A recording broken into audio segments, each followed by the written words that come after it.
हिरण्यवर्णां हरिणीं सुवर्णरजतस्रजां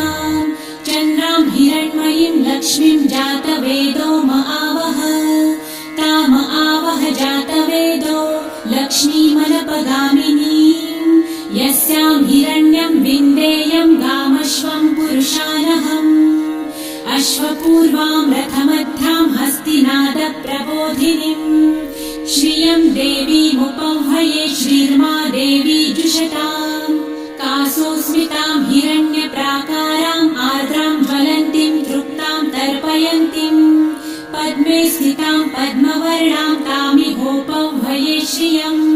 चन्द्रां प्रभासां यशसा ज्वलन्तीं श्रियं लोके देवजुष्टामुदारां